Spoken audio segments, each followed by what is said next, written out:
you're having your employees back, but at some point, if they aren't the right person for the role, you're not helping them, and you're sure as hell not helping the rest of your team. So like loyalty is such a double-edged sword. It's time for bookkeeping, beer, and BS.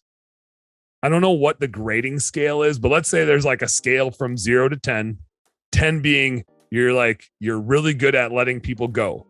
0 being you're terrible at letting people go, which I think 0 could either be like you let people go all the time and you're a total asshole about it, but 0 could maybe also be you never let people go because you're afraid to do it, which is kind of where I am, I think.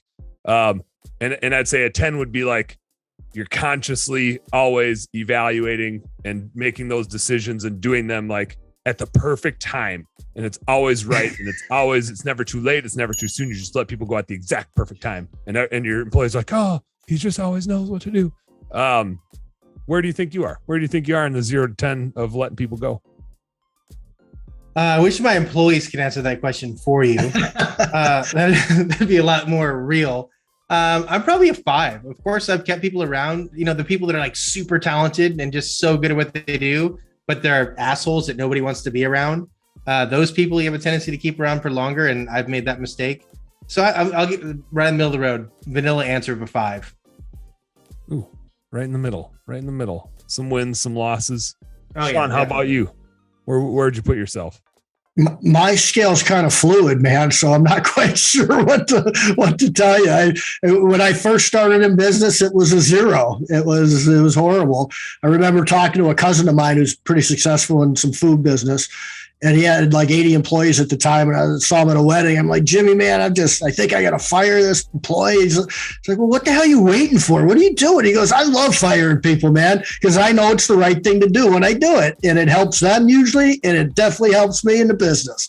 And he's like smiling and he's going like this. And I'm like, what? And so that took me a long way, and it got easier and easier and easier. And I don't remember really the last time I had to fire somebody, because I've got a manager or two that can do that for me now. And it's a lot easier to have that conversation with the manager about, hey, you need to take care of this, man, than it is for Sean Day to do it, because I'd probably be about a 5 as well, or somewhere in there. I was gonna say, I feel like I give myself a 3, but 3 is also my like lucky number or favorite number. And so maybe I just gravitate towards that. But I'm good at knowing, like when I do a P&L review with somebody, I can tell them like, oh, you're heavy here. You either need to like change the way you're paying your people. And so that's going to mean you're going to lose some people, and that's okay because the people you keep are going to be that much more productive. Or you're heavy on admin. Let's talk about your admin people. That person needs to go. When it's not mine and it's not my person, I don't have a relationship with them. Like math, I'm just all math, right? I'm a finance guy. It's just all math. Like, probably a great person.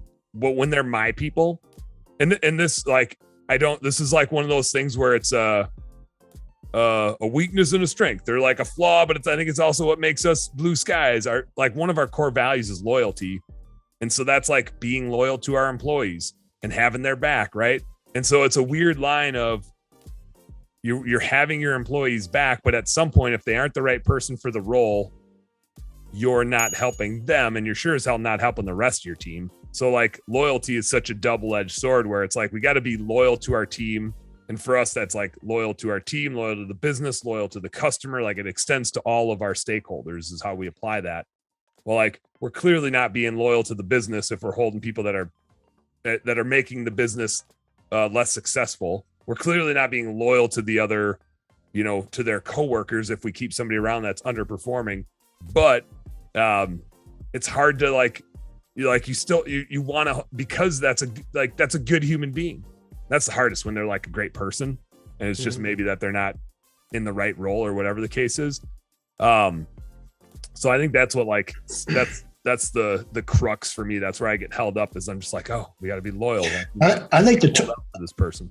I think the toughest one is when you have somebody that's been a really good, loyal employee for a couple of years and their life changes.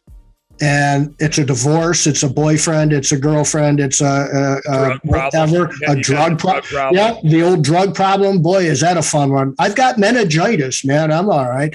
All right. Well, that's cool. You got mono. Okay. Yeah. Okay. No, you've got a needle in your arm. And that sucks, because that's the one where you're going, man, you ain't the same person. So now, but I know this history with you and what a great person you are, but it's not the same person. It's just the same body. And that makes it really difficult to fire somebody, in my experience anyway.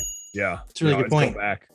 Well, you nailed it, Dan. I think what you said is the exact reason you need a coach or an amazing vendor like you are, because when you're able to think objectively about a business, because that's what it is. And you've probably heard my videos on the Conquer page. It's just an exercise of math, right? Every line item needs to be within this range of healthy range. And if it's not there, there's an issue.